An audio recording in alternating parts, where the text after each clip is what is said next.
Mä oon ollut markkinointitaustaisissa töissä, eli sekä tuotteiston kehitystä, valikoimakehitystä, mainonnan johtamista, brändistrategiatyötä eri tuoteryhmissä, eli juustoissa, jogurteissa, rasvoissa muun muassa.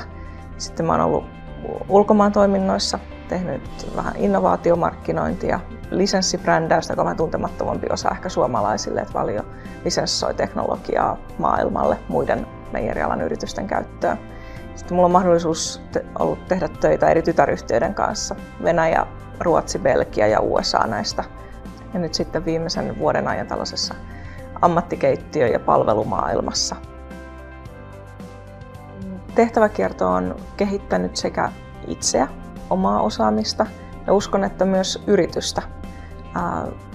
Tehtävät muuttuu sitä helpommaksi ikään kuin mitä laajemmin ymmärtää yrityksen toimintaa ja tuntee ihmisiä, koska yhdessä tätä työtä tehdään.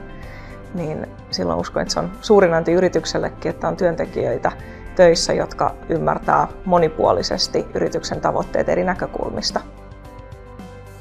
Parasta on ihmisten kanssa tekeminen.